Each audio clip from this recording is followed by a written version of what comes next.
This podcast is sponsored by nobody. Hey dudes, welcome to Splat from the Past, the only 80s themed horror sci-fi show where things can get totally radical. Now today I will be welcoming a very talented character actor, Bruce Neckels. Bruce has been, oh my god, he was a San Francisco based character actor. He was in Magnum Force. He guest starred on the streets of San Francisco several times. He was on everything from Emergency to Quincy, the miniseries Condominium, Knight Rider. He played the priest in Flowers in the Attic, which is where I first became aware of him. I remember him from the most. And he's got a new memoir out called Matter of Conscience. And he goes into a very thorough detail of getting arrested and spending some time in jail. And I want to ask more about that because, wow, God. I mean, I had Ed Greenberg on the show last year, and he told me about how he didn't go to Vietnam when he was supposed to, but I don't think he had a story quite like Bruce does in terms of the consequences of it all. So it's going to be a great conversation, and I cannot wait. And God, yeah, he did all that great work and stuff. And he also wrote for daytime soap operas. I wonder if he knows Victor Miller. They're like in the same age group, and they wrote for a lot of the same shows. Although Victor wrote for soap operas that he didn't write for, but there's a bunch of the same ones as well. And I'm pretty excited. Today's Friday, and I am just over it. I am ready for the weekend, and my new laptop has arrived. I'm gonna be recording my first podcast with it any day now, and I'm so excited about that. So yeah, here is my interview with Bruce Neckels. So let's start with the book, Matter of Conscience. I read the Amazon sample, and I read that you started the book decades ago. So my first question is, what made you want to write it, and why did it take so long? Okay, that's a good starting question. Mm-hmm. I hadn't really thought about it, writing a book about it, Tommy. My daughter was about. I have to thank my daughter Erin for that. She was about, I think a freshman in high school, maybe, yeah, something like that. And she came into my office one day. I was writing an episode of Days of Our Lives, actually. I was writing soaps at the time. And she said, Dad, I've got to write a two-page story about somebody who did something really dangerous. Mm-hmm. So I raised my hand and I said, me.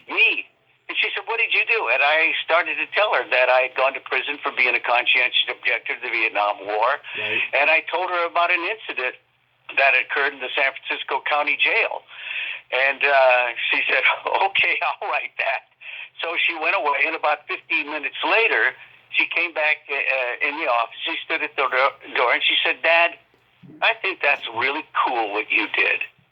And that really got to me. Mm-hmm. You know, that really got to me. And I realized she doesn't really know that much about me and that part of my history. So I thought, well, what the heck? I'm going to write a manuscript. And when I'm done with it, it'll be for her. Right. Well, of course, the manuscript took about, 17 years, Tom. You know, when you're writing television soap operas and you're writing anywhere from 1 to 2 scripts a week, which is 75 to 150 pages, the last thing you want to do when you're on a break is to write. Uh-huh. So it just took me that long, and I'd write little bits and pieces at a time. And then, along came about, 2015. And I was talking to a very dear friend of mine. He's an actor on Days of Our Lives, James Reynolds. Mm-hmm. And I was telling him about the manuscript, and he said, I want to read it. So I gave it to him. And he called me, and he said, Jim, by the way, had fought like 4 tours of duty in Vietnam. I mean, we're talking hand-to-hand combat. Mm-hmm. And he loved it. And he said, you can't just write this for your daughter's eyes. You got to write a book. And so I did. And I got I self-published it. It unfortunately came out at the end of 2019, just when the COVID hit. Mm-hmm. So for the first 2 years, it really went nowhere. There was, I couldn't have any kind of book readings or signings or anything like that. And then along came Young and the Restless, and they wanted me to write for them. I thought I was all done, so I wrote for them for 6 months, and so finally I got the thing done. And it's always a work in progress. I mean, with the upcoming election, there were a couple of revisions that I needed to make toward the end of the book, and so here it is. Wow. And so for my listeners who may not be aware, so you were drafted to go into Vietnam, but you said you weren't going, and then you were imprisoned for how long? Well, it was a 2-year sentence, starting in in June of 1971. But after a couple of months, I was finally given an appeal. I appealed to Justice William O. Douglas, and it took him that long to get a hold of me. So I got out until appeal for around August, and it was from there where I went on a tour that we can talk about later, because it's just crazy how things unfolded because of this prison sentence. But anyway, I went on a national tour from late August until early December with a prison group called the Barbed Wire Theater, and you had to have been an ex-convict in order to be an actor in this company. And they really needed somebody to play a lead role for them, so I auditioned and I got it. And then when Christmas break came along, that's when I had to go in for my appeal, and I lost. There were 3 judges. I lost by 2-1, and a month later I was back in prison. Only this time was in for a year. Oh my God, was it Alcatraz? No, God, no. Alcatraz is for real hardcore people. I mean, it was a felony prison, but you're talking Al Capone, Yeah. The Birdman of Alcatraz. Mine was it was a victimless crime. It was just a circumstantial crime. So I was in a minimum security prison, but it was in Safford, Arizona, and it was right in the middle of the desert. You want to talk about heat? Yeah. Modesto doesn't compare. I've lived in Arizona, so I know how hot it can get. Oh, did you really? Well, this was Safford Federal Prison in Safford, Arizona. Yeah. Oh my God. It was 125 when I left back in 2007. Yeah. No, I went through days like that. Yeah. Awful. Oh my God. Yeah. I bet the guys who ended up in the what they call the sweat box or the hole or whatever, I bet they were, oh my God, under a lot of torture, and they had to be showered afterwards. Well, fortunately, where I was, they certainly had that. They certainly had a hole, and there were guys who were in it, but none of them, while I was there, were conscientious objectors. There were about 25, 30 of us who were COs. The other 70-some% were Hispanics who crossed the border. A lot of them actually wanted to get caught, because in Safford Prison you had 3 square meals a day, you had clean sheets, you had clean clothes, and if they got jobs working in, like, say, the glove factory, they made $26 whole a month, and that was enough to send back to their relatives back in Mexico. And I can remember when their 6-month terms were up, they were crying because they had to leave. Crazy. I would never cry if I was being I know. paroled. What a difference, huh? Yeah. Wow. So after you got out, did you have to go on probation or anything like that? Oh yeah. I was on a 2-year parole, but there was nothing to it. It was easy. I had a pretty good parole officer. Because I was in San Francisco at the time. Yeah. I don't know how much of the book you read, but when I first faced the judge, and by the way, my first judge was really a nice man. His name was Saul Levin, and I really feel that if I would have had him, because once you get in, and they need time to look at your record, and you got to take a psychological test and all that, and then he set the hearing for the following March. Well, as my bad luck would have it, 1 week before I was to face him, he died of a brain tumor. Oh. And Richard Nixon, on the advice of Ronald Reagan, who was governor of California at the time, told Nixon he had a really tough-nosed Republican judge, from Contra Costa County, who he thought would really be good filling Levin's place. And I got him. And the first time I read about him was in I think the San Francisco Chronicle. It's in my book. I actually have a picture of him and the story article where he threw 4 COs in prison without, he didn't care what their reasons were. And he had a comment that went something like, because,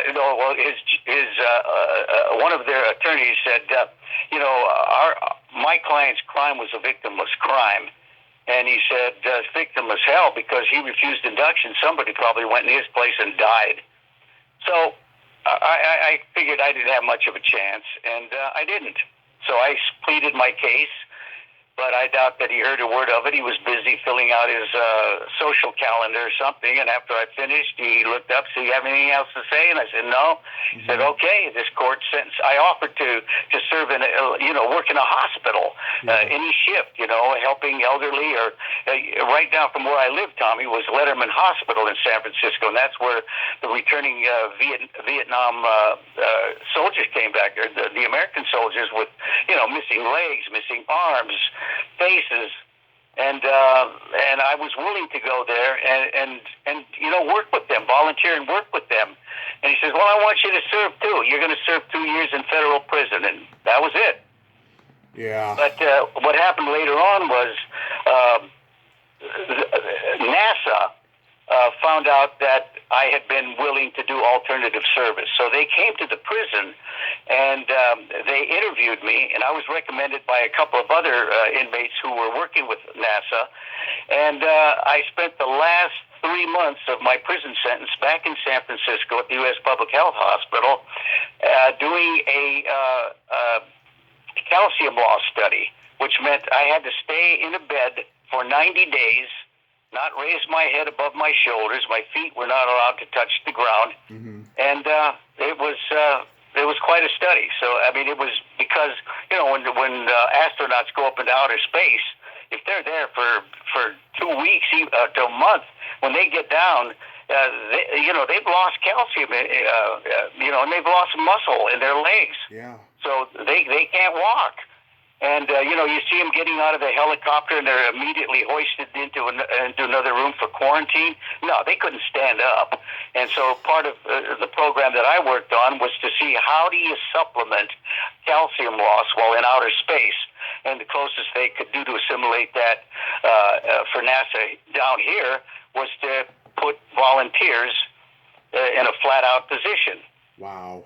It was quite incredible, I mean, it's a lot of, it was tough, but a lot of funny stories went along with that.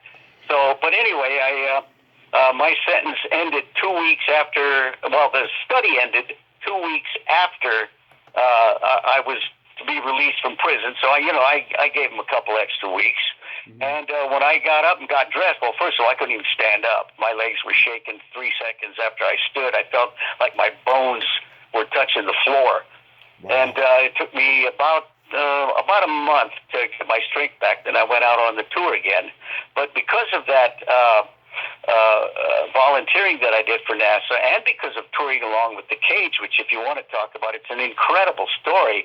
I was around 1974, got a letter from the United States government saying, it's time if you want to apply for a full pardon, but you have to do extra work. And I said, sorry, I've already done extra work. And I told them about NASA. I got letters from their doctors and a letter from the executive producer of the Barbed Wire Theater. And 1 month later, I got a letter in the mail giving me a full presidential pardon.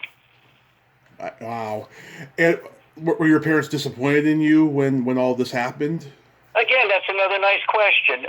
My dad was a little stunned, but he said, look, you got to do what you have to do. I mean, I met with him personally. See, I'd only lived with my father for about 10 years of my life. I grew up with a Ukrainian grandmother in a little town called Belfield in North Dakota. And I had a sister, and my dad moved my mom divorced.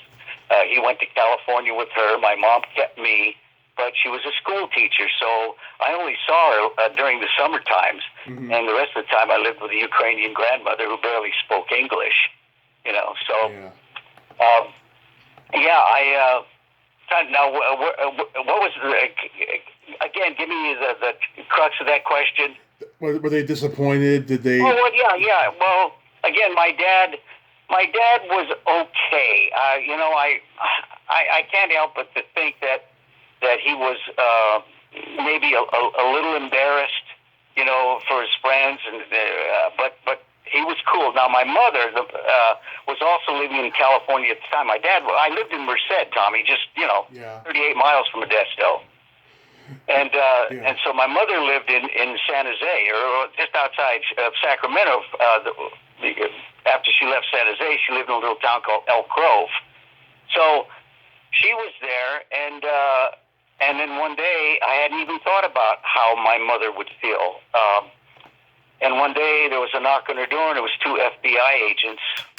And they wanted to talk to her about me and ask her all about me. And she told me later, after I got out, just how terrified she was when they showed up at the door. And I never even stopped to think about it. But and she was married to, it was her third marriage. She was married to a man who'd been in the United States Navy, and he was not happy at all. Yeah. In fact, when I was getting ready to go out on tour after I got off the NASA project, I went to visit my mom, and the first night I was there, I could hear them at 1 o'clock in the morning. He was just screaming about what a disappointment I was, how when your country calls, you go serve. And so I got up out of bed, I packed my suitcase, I said, drive me to the Greyhound bus depot, I'm leaving. And my mom just started crying. He didn't want me to go with her. I'm sorry. I said, the moment is past here. There's no point in my even staying around. So I went. I went back to San Francisco, and then about 2 weeks later, I went out on tour.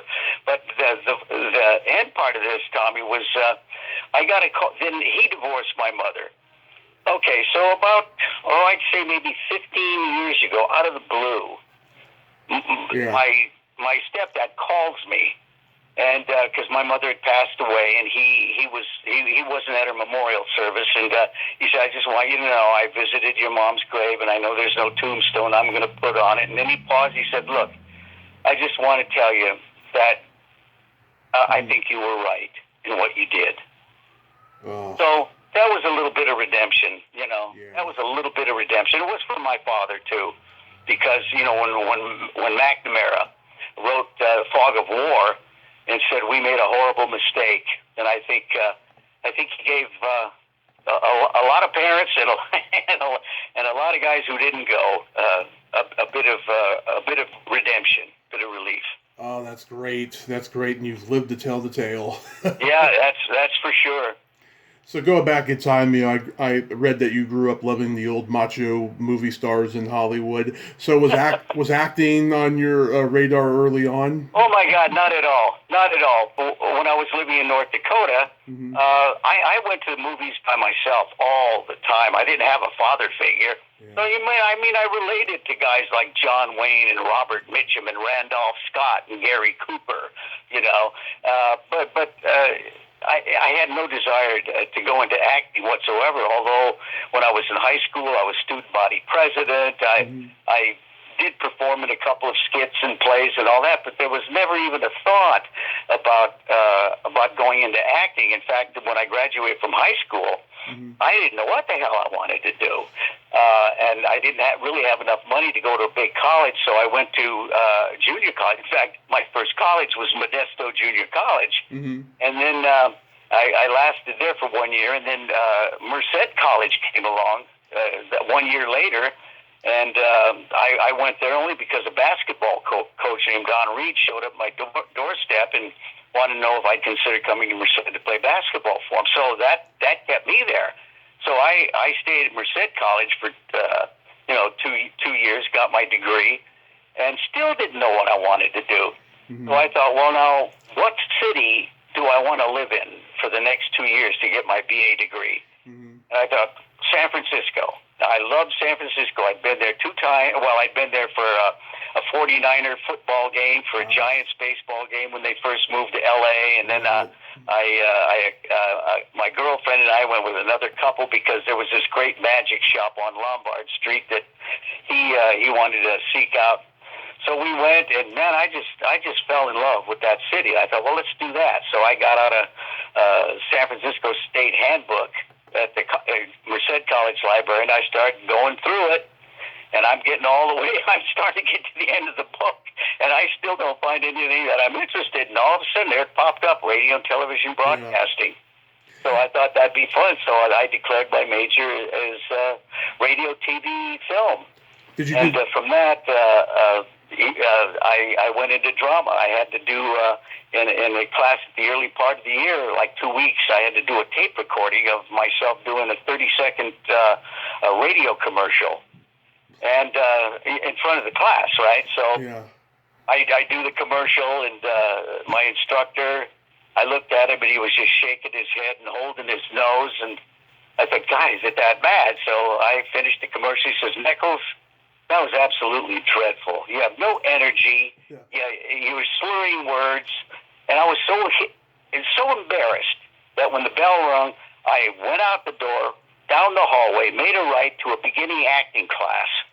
And I waited until the class was over, and I went up to the instructor, and he said, "Can I help you?" And I said, "Yeah, I need to get into this class fast." Yeah. And I told him why, and he started laughing about it. He says, "Well, the last day of registration was a week ago, but you see how desperate you are." So he said, "I'm going to let you in my class, but you got to do 2 scenes from 2 different plays." So I did. I did play from Importance of Being Earnest and Glass Menagerie, and after the semester is over, he says, "I don't know how interested you are in radio and TV, but if I were you, I would consider acting." So that became my minor, and then there was an agency in San Francisco called the Brebner Casting Agency. Mm-hmm. It's where you could go to sign in, and you could do extra work, and if you ended up getting a principal role, then you became a Screen Actors Guild member, and then you could start actually going out for stuff where you read, you know, I mean, you got to actually do lines. So I did that. I joined the Brebner Agency, and it just so happened that the executive director and the head of that was a lady named Ann Brebner, who was the executive director of the Marin Shakespeare Festival. Yeah. So I auditioned for that, and that's too long a story to go into, but she saw that I was serious in what I was doing. And so it was during that play, Taming the Shrew, where Michelangelo Antonioni came into San Francisco because he was casting for a movie called Zabriskie Point. Right. And so I went in and I interviewed with him and said, "You know, Michelangelo's very interested in you. He has to leave town, but he wants to see you maybe in early September." And sure enough, he did, and it was just for the role of a cop. Mm-hmm. So I get a call. She says, "You're flying to MGM tomorrow. Antonioni wants to see you again." So I went to MGM. I sat in the hallway for over an hour and a half waiting for him. He was in with some Kodak people discussing color for his film. And his assistant kept coming in, and "Michelangelo will be with you in a moment. Bruce, just have patience." I said, "Is there a script I can read?" She said, "Well, I'll see. I don't think we have one." So finally Michelangelo came out, and the lady's name was Sally Dennis. She said, "Michelangelo, Bruce is here. Do you have a script he can read?" And Michelangelo looked down at me. He says, "No, he's fine." And so for the cop, no, for Bill. He played the role of Bill, and that was like 4th lead. So wow, that was how I got into film. Yeah, Blow Up is one of my favorite movies of the 60s. Mine too, Tommy. I liked it too. Masterpiece. Oh, it holds up. I love it. Yeah, it still does. Well, when one of my first classes at San Francisco State was a film class, and one of the films that we studied was La Ventura, which personally put me to sleep. But anyway, he was regarded as one of the finest directors in the world. And here I am sitting here getting ready to meet him. And it was so funny because when I met him, I had just lost out on a television commercial for Lowenbrow beer. 10 of my friends got cast, and they were on their way to Pismo Beach for 2 or 3 days of partying and nice residuals afterwards, and I was mad, man. I didn't get it. Yeah. And I come home with a bag of groceries, and I'm just still steaming. I didn't get it, and the phone rings in his hand, and she says, "You have an interview right now with the Michelangelo Antonioni." Mm-hmm. So, and it registers. I said, "Oh my God, him! I studied him." So I get to the agency, and I go in, and there he is with the executive producer and his assistant. And I guess because my attitude was just so angry, that was what he was looking for. If I'd have gone in there in a good mood, I doubt if I'd have gotten the part. but because he saw the rebelliousness in me, he cast me. So it was quite a very interesting time in my life. I just talked to Bruce Davison a month ago, and we talked about the Strawberry Statement. I had a quick cameo role in that. Yeah. Do you think that movie was portrayed accurately with the protestings that were going on in the colleges at that time? Yeah, they were, and I was kind of disappointed because they kept rewriting the script. Sam Shepard was one of the writers, and Claire Peoples, and of course Michelangelo. And the thing is, well, I think, and it's just my opinion, I think Michelangelo kind of went astray a little bit because it kept changing so fast in America with the protests. Mm. They were rioting on the streets, and then they would go to the college campuses. So he changes the script, and he set scenes on college campuses. The opening of the show, there was Kathy Cleaver in the Black Panthers. It took place in a church in Oakland where we just sat there for 5 days and just ad-lib stuff. And I think he might have shot 5 miles worth of film, and I doubt if he used 300 feet of it. And that kind of disappointed me because there was some really good stuff between me, Mark Frechette, and 2 other people talking about revolution. And I was so sorry to see that go. But fact is that when he did come back to shooting the stuff, because when we shot my stuff in L.A. in an apartment, and then in gun shops, and then they went to Zabriskie Point for 2 or 3 months. And when he came back, college campuses had indeed started overtaking the street rioting, and so they rewrote, and it fit. It did fit for the time. There's no doubt about it. You're the third person that I've talked to from Magnum Force. I've talked to Linda McClure. She was one of the pool party girls with Suzanne Summers. Oh, yeah. Well, Susie ended up being a very, very dear friend of mine. Yeah, she's a Bay Area girl for sure. I know. I loved her. In fact, when I was doing my NASA study, she used to come up and visit me and bring her son, whose name was also Bruce. Yeah. And he would sit on a bed and we'd talk, and I'd tell him about why I was where I was, and Suzanne was just great about it. And then she ended up getting Three's Company and moved to L.A. And I never really saw her again after that. She was in a totally different circle. And had been here about 4 years after or before I came to LA. I was busy in San Francisco doing theater, and then and that Magnum Force was one of them. I worked on and that was very, very fortunate. Again, I had just gotten off the road from touring, and I called my agent to let her know that I was back in San Francisco, and she says, "Good." She said, Jack Coslin wants to see you. Jack Coslin was the director, Tommy, who came into San Francisco from L.A. and held his own acting seminars, and I was one of his students. And I really liked Jack, and he liked my work. He saw how serious I was. And when he came to L.A., to San Francisco, as a dialogue coach for Magnum Force, he called for me and said, "Well, he's on tour, and he should be back. It's almost season's almost over." And he said, "Well, have him call me as soon as you can." So I did. I called Jack. He was staying at the Sunset Motel on Van Ness Avenue, and I went. He says, "Yeah, come on, I want to talk to you." So I went to see him, and the director was sitting with him. They were mapping out the next day's shoot, who's gonna, what actors were gonna be there. I think it was Ted Post. If I'm not Yes. sure who directed that. I thought it was Ted Post. Ted Post directed it because he had directed Clint and Hang 'em High and stuff. That's correct. Yeah. So anyway, Jack happened to be sitting there with Ted, and he said, "Well, welcome back. You've had quite an adventure, haven't you?" And I said, "Yeah." And I told him all about it. And Ted sat there very, very quietly listening, and he said, "That's a pretty damn brave thing that you did." And I left, and next thing I knew, I got a call from my agent, said, "They just wrote a scene for you." So there I was, as a control tower operator. Yeah, and Adele Yashioka, the Asian hooker neighbor, I've had her on as well. Great lady. She has fond memories of working with Clint. You did several episodes of The Streets of San Francisco. That had to have been wild working with a legend like Carl Malden. I loved it. And I'm going to tell you, I don't very often just be starstruck by actors. I've been, especially now, I've been doing this so long, but there are a few who, wow, just blowing my mind. And Carl, I think, was the first one. I mean, Michael Douglas was on the show too, but he was just getting started. But Carl Malden was such a wonderful man. I mean, he was easy to work with.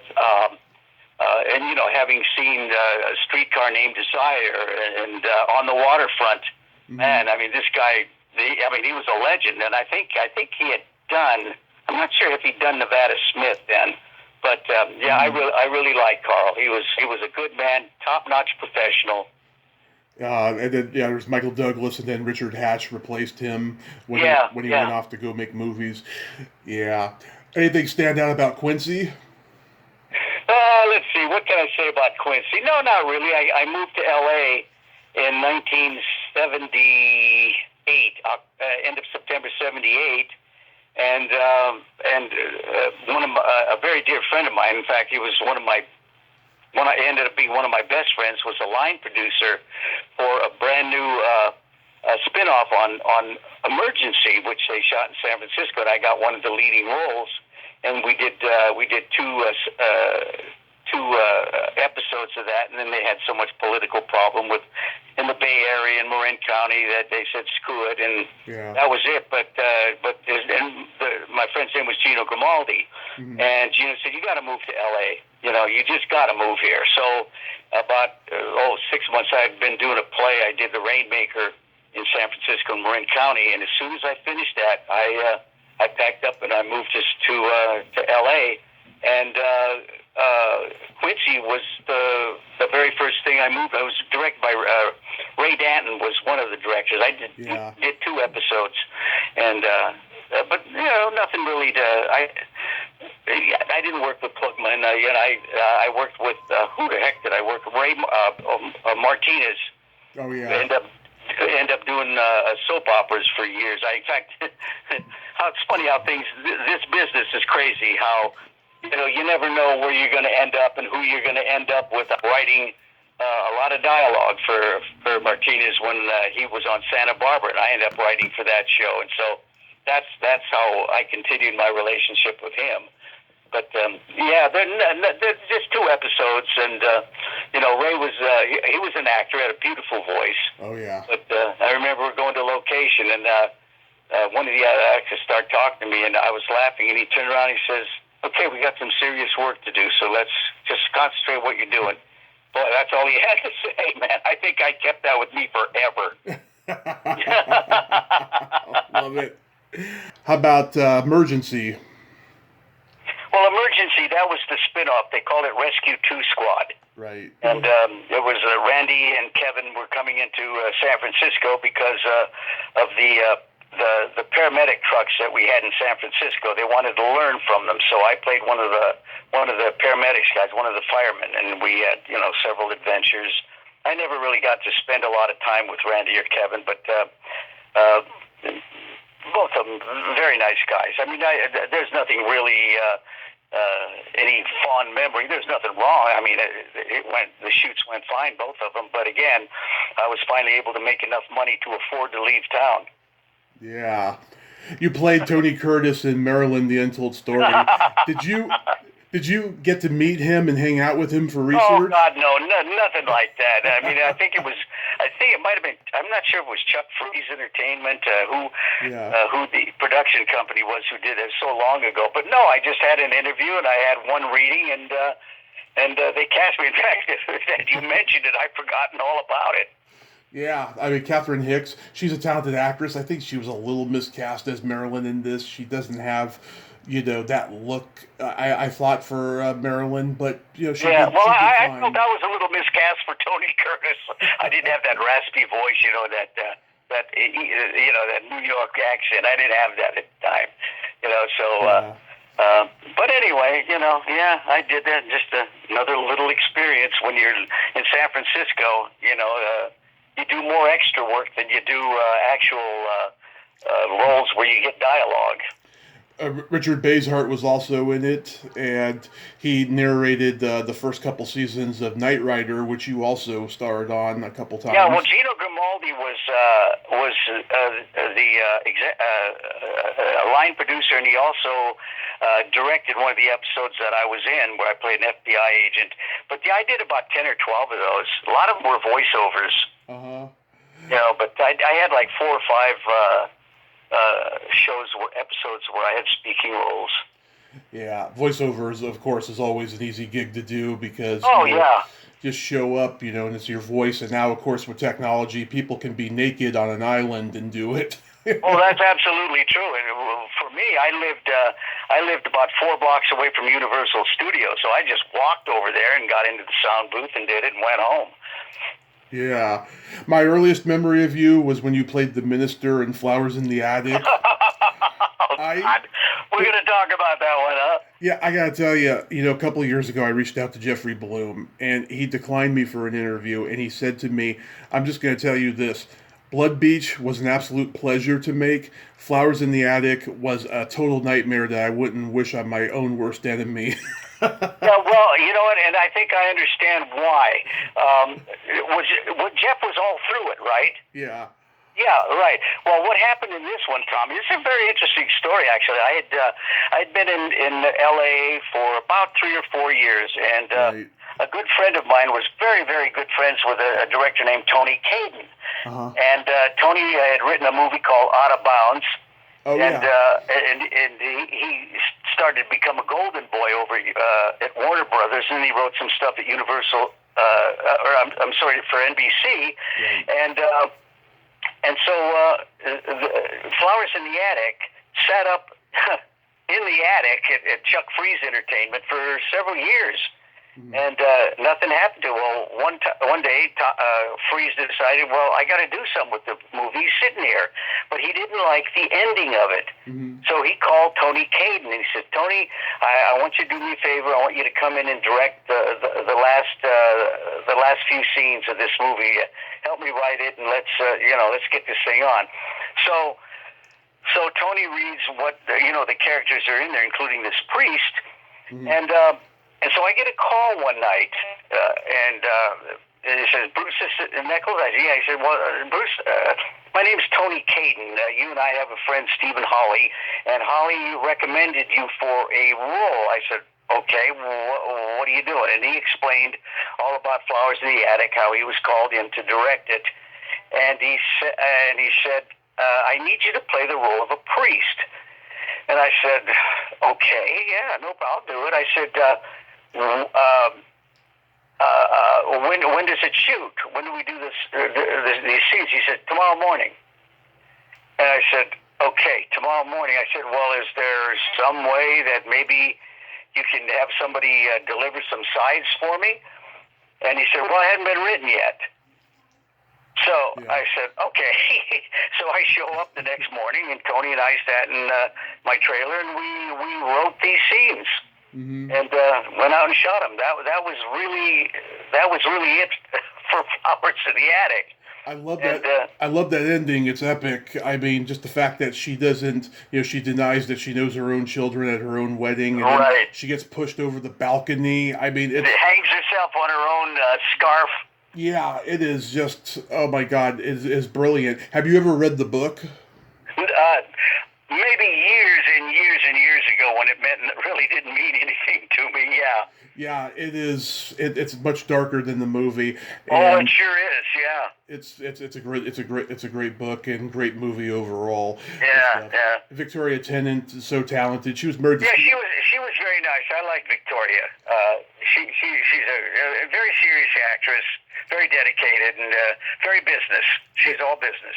And she was married to Steve Martin at the time, who's also all business. Oh yeah, that's right. He sure is. Yeah, was he on set? Oh no, I don't think so. I never met him at the time. I never met him. In fact, at the time, I did not realize that Victoria was married to him. Yeah. And of course, Louise Fletcher was in it, who of course we lost recently. She was very talented. I know, she was terrific. Yeah, that's right. In that scene, she wanted to get started with the wedding, if I remember, and I'm looking at her and said, "Well, wait a minute, your mother?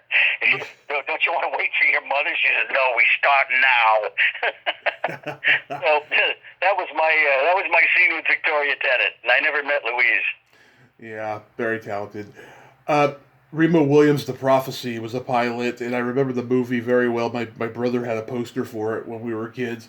And of course, Fred Ward played him in the movie, but in this pilot, it was Jeffrey Meek and Roddy McDowell playing the Chinese, martial arts, spiritual advisor. Do you remember anything from that set?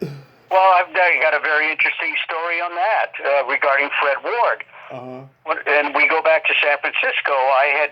First of all, I'd been on tour with Cage. That was the name of the prison drama, and we were in New York, and we had a day off. So I went to a Broadway play to see Find Your Way Home with Michael Moriarty and Jane Alexander. Oh. And it was an incredible play. It takes place in the lower depths of England. He plays a young gay guy who is just in a real state of depression, and he's just sort of let himself go.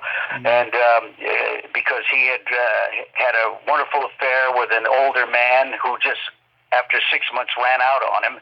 And the play opens when the young kid, Julian Weston's entertaining this sleazy biker guy, and there's a knock on the door, and his ex-lover is back. I thought it was so powerful, and I wanted to do and I was hoping it was going to come back to San Francisco so that I could at least audition for it. Yeah. And then the director said, "Well, what are you waiting for?" He said, "If you want to do it, why don't you get the rights to it?" So that action creates its own momentum. So I did. I got the rights to it. I produced it. I played Julian Weston, and we were looking for somebody to play that sleaze character. Okay, so the man who was directing was a guy named Joseph Gastanian, and he had done Shakespeare in the Park in San Francisco, Golden Gate Park. And he says, "Well, I got a guy I worked with who I really like. His name's Fred Ward. I don't know if I can find him because he, you never know where he's going to be. He's been staying at these sleazy hotels. He's separated from his wife." Yeah. And I said, "Well, find him." So he shows up with Fred one day at my apartment, and Fred got the part. And he was just brilliant. Freddie had that Charles Bronson look. Yeah. And so I asked him. I said, do you have an agent? Are you with the Brebner agency?" He said, "No." I said, "Fred, I'm taking you to meet Ann Brebner. She got to know who you are." So I took her there, and Ann really liked him, and she took him on the agency.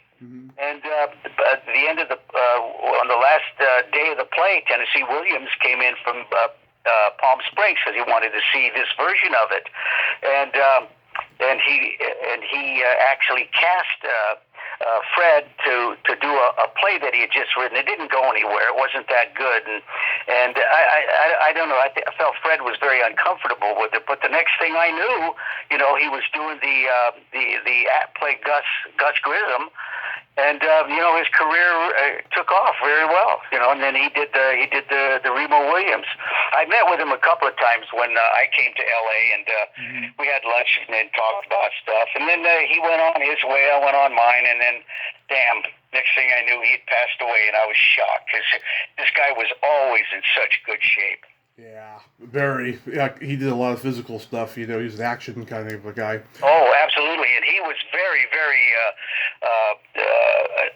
skilled in martial arts because we used to talk about. I used to watch him work out when we were doing Find Your Way Home, and he was nobody you wanted to mess with.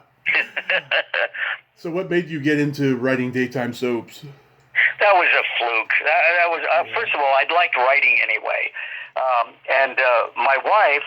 I met Wendy. Her name's Wendy. I met her on a show called General Hospital, a daytime show, and she was really getting burned out from that show. And I wanted to get into nighttime. She wanted to do sitcoms, and so she knew somebody who put in a good word to the executive producer, and she became a script supervisor for a show called Silver Spoons with Rick Schroeder. So I would go to all the tapings, and pretty soon I got the flow of that show, the formula, and I wrote a script for it. And I turned it in to the executive producer, and he read it, and he said, "Bruce, this is really a good script." He said, "Here's the problem." He says, "We only have 2 shows left. One we're already shooting. The other one, my writer is a contract writer, and he owes me a show. If he doesn't have one, what I'm going to do is I'm going to buy your show, and I'm going to give you story buy credit, but he's got to get teleplay credit." And I said, "I don't care. This gets me in the door." And he says, "Now, it'll be the opening show for next season if ABC picks it up, but we have a problem there because Rick Schroeder doesn't know if he wants to do it anymore." Yeah. And Rick didn't. He didn't want to do it, so that went down the drain. But the head writer of that show became a friend of mine, said, "You know, your show would have kicked off the season." So that gave me a lot of, a lot of encouragement. And then Wendy went on another show, I think it was House Calls, and I got to know that show, and I wrote a script for them. And but nothing happened with that. And then I wrote a pilot.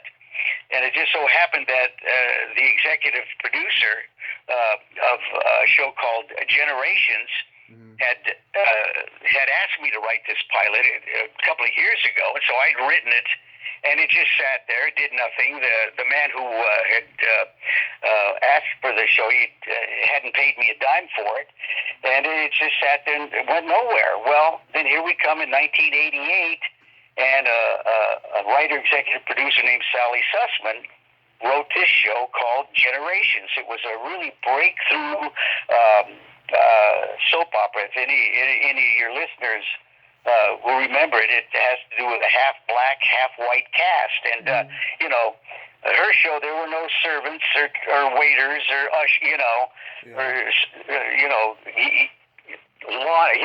gardeners. These people were middle class. They were educated, and it was just a really wonderful show. And Sally happened to be looking for a writer, a male writer who had no experience with soap operas. Yeah. And in the meantime, Rudy's wife had read my pilot script, and she called me one night, and she said, "Would you ever want to write a soap opera?" And I said, "Polly, I don't even want to act in a soap opera. I'd done 3 of them, Days of Our Lives, Santa Barbara, and Young and the Restless." I said, I didn't even want to act in them. She says, "Well, and she told me about Sally. She's looking for a writer. And in the meantime, I'm standing there going, no. And I'm looking at my wife, okay? And here's Wendy, who's been working now as an assistant director on nighttime sitcoms. And I used to watch her come home to a point of tears at 3 o'clock in the morning. And I'm thinking, wait a minute, why are you saying no? This lady needs help, I mean, she's carrying the financial football without any blocking from you, other than your redeeming ambiguity of being a loyal husband and a great cook. But that isn't bringing in any money. Yeah. So I said, okay, listen, I'll meet with the associate. So I did.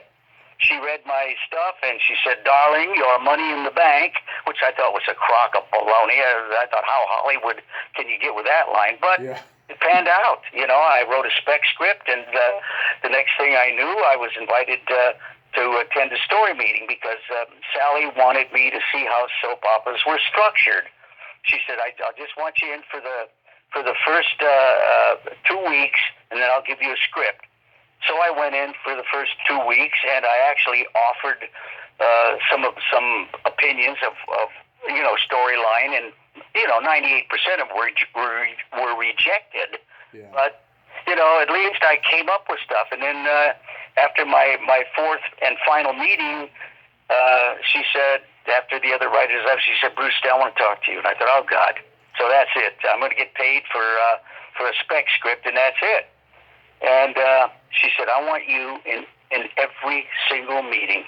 She said, "I can't pay you as an associate writer, but I really want you in here." So I got to tell you, Tommy, I had an education you couldn't get in a writing class at UCLA. Yeah. Learning how to write soaps, how to structure them, and getting paid. And I got one script a week, and it was the most incredible job. And then after that show ended, it only lasted 18 months because NBC had it on the second half hour of Young and the Restless, which was the number one show. So we got canceled. But then a few months later, I got a call from the head writer at Santa Barbara, and she wanted me to write a spec script. I did, and I wrote that show for 18 months. And then I went to Days of Our Lives, wrote that show for a while. Then I went to Toronto and worked on a joint venture soap opera between Germany and Canada, and came back and went to Days again. And it was such a great job because in 1992 we had a child, Mm-hmm. and to be able to work at home and be able to take care of our daughter, Mm-hmm. and get paid for it. It was really a great job to have. I put acting on the back burner.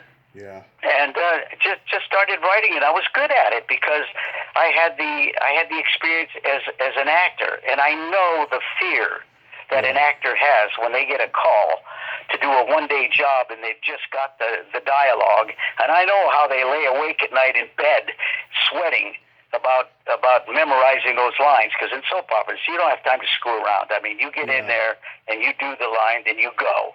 You know your stuff. And so I knew how to write for an actor because of my experience as an actor, and so it made it fun. Do you know Victor Miller? No.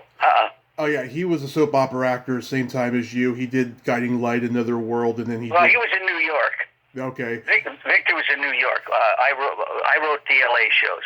Oh, okay. Yeah, because he also did All My Children, One Life to Live, and stuff like that. Yeah, I wrote a spec script for All My Children, but when I wasn't doing anything, but I never heard from him again. I thought it was a good script, but I never heard from him again. So what do you got going on these days? Well, just the book. I'm working on the book. It's always a work in progress, and I'm trying to market it more. I've got a lady, Christy Sassman in Portland, Oregon, who is my rep on that, and then she's bringing another lady who has read it and really wants to try to get me some college speaking engagements. So I'm going to see what that's all about. I wanted to go. In fact, the first college I wanted to go to was San Francisco State College, because that's where it all started for me. But that's when COVID hit and everything was closed down. City Lights Bookstore in San Francisco was another place where I wanted to do a reading if I could. So I think I want to get back to that. I honestly, I've been a little lazy on that. There were I wanted to go to Kent State because of what happened in 1971 with the Kent State massacre, and there were just colleges. I know University of Wisconsin in Madison was a great place that I wanted to go, because I had been there when I was touring with the Cage, and which was a wonderful experience in itself. Yeah. I think you're on the right track, and I think you're going to do just fine doing the college lectures, Bruce. Oh, I think so too. I mean, I've already done a couple. I went to Marymount Manhattan in New York because I had done a reading at a small off-Broadway theater called Urban Stages, which was a great experience. But Marymount Manhattan, my daughter was going to college there, And after she graduated from high school, this was what she selected. So we said, okay, if that's where you want to go. It's a small college. There's no campus. Well, people asked her, why are you going there? There's no campus. She says, New York City is my campus. So we took her there. And while we were waiting to get her registered, I was going through the catalog. And here was a class called Reconstructing the 60s. So I went to see the professor, and I told her about my experience. She says, oh, my God, I want you to come lecture to my class. So I did, and I'm telling you, Tommy, these kids were spellbound. In fact, they invited me back the next year. So I had two chances to talk at Marymount Manhattan, and I actually did readings at a couple of high schools. And so I know it would go over well.